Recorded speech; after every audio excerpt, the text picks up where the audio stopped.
네, 우병우 전 민정수석 박근혜 전 대통령에 대해서 안타깝다는 소회를 밝혔는데요. 자, 이현수 기자 어떤 의미라고 해석할 수 있을까요?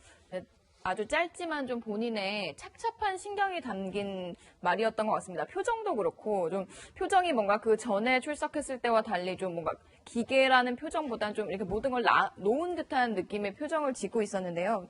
특히 박 전 대통령 자신을 이제 민정수석에 임명을 해서 함께 청와대에서 박 전 대통령을 보좌했던 사실 우 전 수석인데요. 우 전 수석 입장에서는 착잡하고 그런 심경을 좀 길지 않고 짧게 표현을 한 것 같습니다. 예, 사실 우병우 민정수석 같은 경우는 측근에 있었던 인물이죠. 그렇기 때문에 이번 국정농단 사태에 대해서 몰랐다? 이것에 대해서는 지금 우병우 수석이 받고 있는 직무유기죄입니다. 그렇기 때문에 대통령을 제대로 보좌하지 못했다. 이런 문제에 대해서 책임을 느끼고 이것을 간단한 얘기로 이렇게 이야기를 하는 것 같습니다. 안타깝다. 이렇게요. 예, 뭐 제가 사실 오늘 출석 장면을 보면서 꼭 이건 기사에 넣어야겠다 생각한 장면이 있었는데요. 일단 검찰 조사를 받을 때 우병우 전 민정수석 기자들을 이렇게 쏘아보면서 레이저를 뭐 쏘듯이 자기에게 불리한 질문이 나올 때마다 쳐다보면서 오른쪽에 좀 보는 것처럼 짜증나듯이 이렇게 기자를 쳐다보는. 근데 오늘 출석에 보면은 사실 그런 모습이 보이지가 않았습니다. 좀 더 재판을 받기 전에 좀 차분한 모습으로 들어가기 위해서였을까요?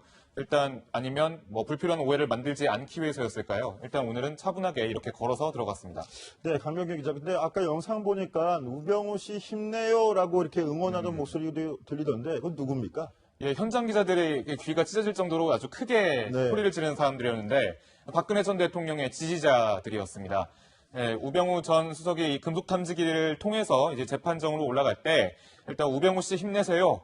화이팅, 힘내라면서 목소리를 아까 보셨던 것처럼 외쳤는데요. 우병우 전 수석 그에 답례하듯이 한 차례 고개를 푹 잠깐 숙이고 지나가다가 계단에 올라가서는 다시 한번 크게 목례를 하는 모습이 보였습니다. 네, 근데 이현수 기자, 네. 그 우병우 전 수석 그러면 여태까지 자기 혐의 모두 부인해 왔었잖아요. 그랬죠. 네. 오늘 재판에서도 뭐 달라지진 않았겠죠? 자기 입장 그대로를 얘기한 것 같습니다. 우선 전혀 자신의 혐의에 대해서는 적극적으로 부인을 했고요. 특히 뭐 박 전 대통령의 지시가 있어서 그 업무로서 그 일을 처리했을 뿐이다라고 이야기를 했고, 그리고 대통령의 지시를 받으면 본인이 있던 자리가 당연히 그 일을 해야 하는 자리였다라고도 부연 설명을 했습니다. 그러면서 박 전 대통령의 진실성이 밝혀질 것이라면서 박 전 대통령도 국가와 국민을 위해 지시했을 것이다 이런 말도 했는데요. 본인의 혐의는 좀 부인하면서도 이번에는 법정에서 정치적인 책임에 대해서는 조금 인정하는 발언을 내놨습니다. 우선 국민들한테 사과드린다라는 말을 했고요. 그리고 정치적, 도의적 책임에 대한 고개를 숙이는 모습을 보였습니다. 그러면서 조금 억울한 측면도 보이는데 오늘은 정치의 심판대가 아니라 법의 심판대의 선고다라는 발언을 했는데요. 그동안 이제 언론 보도나 여러 청문회에서 본인에 대한 질의가 조금은 사실이 아닌 부분도 있었다라는 측면을 좀 부각시킨 것으로 보입니다. 특히 우병우 전 수석 같은 경우는 청문회에 출석해서도 국회에서도 최순실 씨의 존재도 몰랐다, 국정농단도 모르고 있었다 이렇게 이야기를 했었는데요. 그 발언 다시 한번 들어보시죠. 최순실은 언제 하셨어요? 최순실 현재도 모릅니다. 현재도 모르신다고요? 네, 언론에서 봤습니다. 그 모든 일을 충실하게 수행했다고 생각하십니까? 최선을 다했다고 생각합니다. 중심에는 누가 있었습니까? 대통령이 있었습니까? 국민이 있었습니까? 제 직분에 맞게 최선을 다했다고 생각합니다. 네, 저렇게 끝까지 모른다고 최순실의 존재도 몰랐다고 얘기를 하는데요. 굉장히 단호한 표정이었었어요. 최석호 기자. 그런데 저렇게 몰랐다고 하면 처벌할 수도 없는 거 아닌가요? 아니죠. 지금 우병우 전 수석이 받고 있는 혐의가 굉장히 중대한 혐의입니다. 직권남용 그리고 직무유기죄인데요. 우선 우 전 수석의 재판에 검찰 수사에서 이렇게 이야기를 했습니다. 최순실은 전혀 몰랐다. 그리고 모든 것은 박근혜 전 대통령의 지시로 이루어진 것이다. 이렇게 얘기를 했는데 이번 재판정에서도 검찰과 이 부분에 대해서 법리 싸움을 치열하게 벌일 것으로 보입니다. 그러니까 한마디로 정리하면 최순실을 몰랐다, 국정농단 몰랐다 하면은 자기가 약간은 무능해질 수는 있지만 법망은 다 피해가는 거 아니에요? 그렇죠. 우병우 전 수석 같은 경우에 어떤 사람입니까? 굉장히 유능한 검사 출신입니다. 그렇기 때문에 김기춘 전 비서실장이 그랬던 나는 몰랐다 이 전략을 계속 쓰고 있는데 하지만 문재인 대통령이 뭘 지시를 했습니까? 우병우 전 수석과 관련된 이런 사안에 대해서도 한번 재수사를 하라 이러면서 사실은 서울지검장까지 윤석열 지검장을 앉힌 건데요. 이 부분에 대해서 검찰이 좀 더 면밀한 수사가 이루어질 것으로 예상이 되는 바입니다. 네, 그런데 오늘 돈봉투 만찬에 연루돼 이영렬 전 서울중앙지검장과 안태근 전 검찰국장이 면직 처분을 받았습니다. 공교롭게도 두 사람 모두 우병우 사단이라도 불렸던 사람들인데요. 자, 강병규 기자. 네. 이 징계가 우병우 전 수석에 대한 재판이나 수사에도 영향을 미칠 가능성이 있습니까? 예, 그렇습니다. 우선 돈봉투 만찬 당시에 자리했던 사람들이 이 최순실 국정농단을 수사했던 서울중앙지검 그 수사팀의 일부 멤버들이 사실 같이 동석을 했었거든요. 그런데 이제 우병우 전 민정수석도 그에 대한 일환으로 이제 조사를 받지 않았습니까? 그런데 아시다시피 이렇게 팔짱 끼고 수사관들과 함께 웃으면서 얘기를 하고 또 두 번이나 불구속 처리가 되면서 약간 검찰이 봐주기 수사가 아니냐라는 그런 좀 논란이 많이 나왔었죠. 그런데 이영렬 전 서울중앙지검장이 이 9만 5천 원짜리 그 돈 때문에 이 돈봉투 만찬 때문에 현재 검사로서는 제1호 김영란법으로 이제 기소가 된 상태잖아요. 그렇다면 우병우 전 민정수석과 그 주변의 수사 멤버들을 조사하면서 혹은 재판에서 이제 진술을 하고 증인이 나와서 이야기를 하면서 우병우 전 민정수석의 수사에 관해서 어떤 새로운 증거라든지 새로운 진술이 나오지 않을까 생각이 되고요. 그렇게 따지면 우병우 전 민정수석에 관한 검찰의 그 재조사 그리고 현 정부의 재조사 추진이 좀 더 탄력을 받지 않을까라고도 생각을 하고 있습니다. 네, 그런가 하면 주 4회 재판을 받는 박근혜 전 대통령 오늘도 법원에 불려 나왔는데요. 자, 이현수 기자. 네. 박근혜 전 대통령 올림머리가 계속 헝클어지는 모양새가 또 화제가 되고 있어요. 네. 많이 좀 힘들어 보이는 모습이던가요? 어떤가요? 실제로 화면을 좀 보면서 설명을 드리면 이번 주에 이제 처음으로 주사회 재판을 시작했죠. 화면에 보면 이제 첫 출석 때의 머리 스타일과 이제 오늘 머리 스타일이 좀 많이 헝클어져 있는 모습이 보이기도 합니다.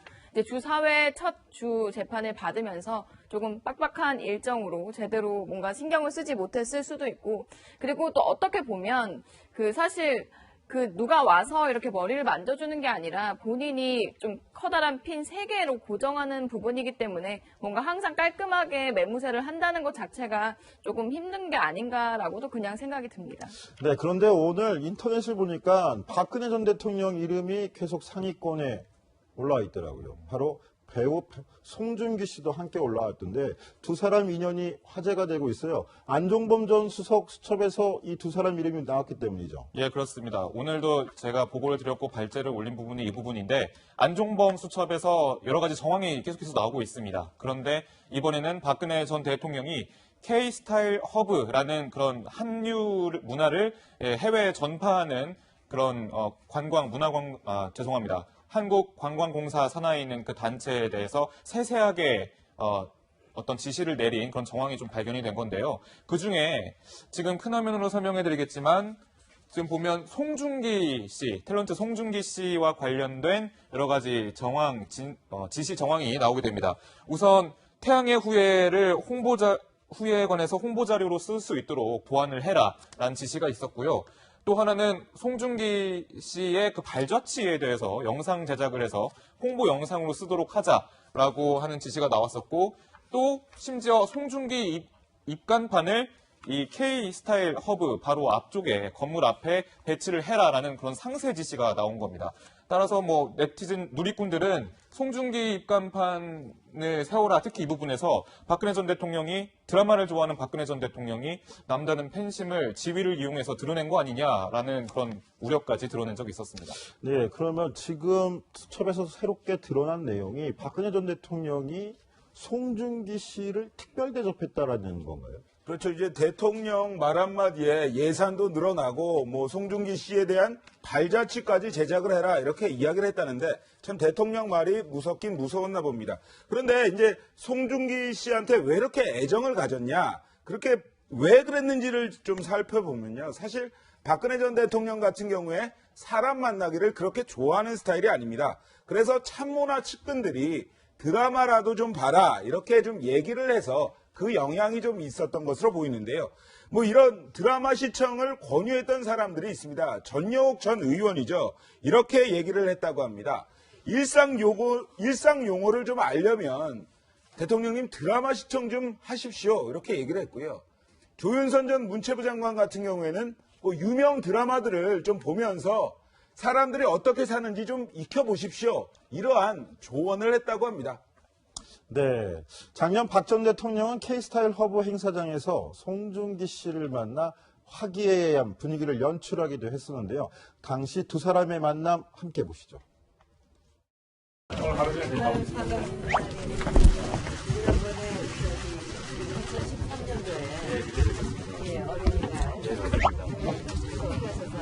즐거운 시간을 보내주세요. 그때가 서양의 후예가 세계적으로 인기를 끌고 있는데 바쁜 와중에도 관광 홍보대사를 맡아서 협력하는 모습을 보니까 진짜 청년 애국자라는 생각이 듭니다. 결론의 뭐냐면 이게 제일 이쁘네요. 이게 제일 이쁘네요. 네, 무려 171억 원이나 들여서 개관한 K스타일 허브 당시 개소식 모습이었는데 현재도 잘 운영되고 있을까요? 자, 강병규 기자, 네. 오늘 아침 또 발빠르게 현장 취재했죠? 예, 그렇습니다. 사전에 박근혜 전 대통령의 상세한 지시가 있기 전까지는 한 20여억 원. 그런데 이 지시가 있은 후에 171억 원으로 예산이 급격하게 상승을 해서 과연 지금도 잘 이루어지고 있을까, 사업이 잘 진행되고 있을까 궁금해서 직접 제가 다녀와 봤습니다. 직접 가서 하루 평균 관람객들 얼마나 되는지부터 물었는데 관계자의 목소리 한번 들어보시겠습니다. 하루 딱 지켰을 때 몇 분 정도 오셨어요? 오늘 하는 것보다 예전보다는 조금 방문객이 예전이라고 하면은 기준이 있을 텐데 요 근래에 조금씩 저거는 뭔가 오실 때부터 이번 편들을 세우겠다는 거죠? 전 대통령이 방문했을 때 같이 이렇게 해서 방문하고 있어서 자, 강병규 기자. 네. 그런데 K스타일 허브 저곳도 박근혜 전 대통령이 지시를 한 사항이다라는 걸 알고 있었나요? 그래서 제가 관계자들을 만나서 하나하나 좀 물어봤었는데 일단은 이런 상세한 지시가 나온 거, 특히 홈페이지에 어떤 걸 게시해라 혹은 입간판을 만들어라 이런 게 안종범 전 수석의 수첩에 담겨 있을 줄은 꿈에도 몰랐다라고 얘기를 하고 있거든요. 그러니까 이런 지시들 하나하나 청와대에서 내려올 줄 상상이나 했겠냐라면서 상당히 당황한 모습을 좀 보였습니다. 사실 관계자들의 좀 황당한 그런 반응을 좀 보였었는데요. 한번 목소리 들어보시겠습니다. 왜 그런 것까지 있었냐? 하고 이런 생각이 드는 거지. 그게 저희가 그거에 대해서 그랬다고는 생각도 못했죠. 그게 수첩에서 예전에 그런 내용도 있나? 그런 생각은 들었죠. 배우 우리가 외국에서 해외 시장에서 한국을 홍보하는데 송중기의 말자취가 왜 나와요? 아이고 그런 수첩이 대사로서 한국을 홍보하는 그런 거지. 왜 그렇게 말하는지. 우리 없죠? 그런 정도까지 역정 사업이라든가 뭐 이런 부분은 나올 수는 있겠죠. 제가 지금 들어보니까 좀 관계자들도 좀 황당해하기도 하고 또 우리가 이렇게 얘기를 하다 보니까 배우 송중기 씨도 굉장히 억울한 측면이 있을 것 같아요. 본인은 알지도 못하고 했던 일이고 K허브 스타일 측도 잘 모르고 자기네들은 뭐 지원을 해주니까 그렇게 받았던 것 같은데 이현수 기자. 네. 우리가 돌려놓고 생각하면 박근혜 전 대통령이 이렇게 꼼꼼하게 지시를 하는 그런 업무 스타일이었나요? 좀 그런 스타일이었죠. 만기친남이라고 처음부터 끝까지 모든 걸 다 챙기려고 한다라는 스타일이기도 하고 원래 깨알지시로 좀 그 전부터 사실 뭐 논란도 되고 화제도 되고 했었는데 사실 이런 부분 이 송중기 씨와 관련해서 뭐 한류 사업에 대해서는 사실 한류를 키우기 위해서 박 전 대통령이 그만큼 노력을 했기 때문에 힘을 줬다고는 볼 수 있으나 이렇게 특정 배우와 특정 특정 뭐 매체 이제 홍보 방법 그리고 예산까지 이렇게 일일이 다 손을 댈 정도로 이런 깨알 지시를 내린 데 대해서는 이게 대통령이 내릴 지시인가 이런 좀 논란이 되고 있는 부분이 있습니다. 네, 알겠습니다.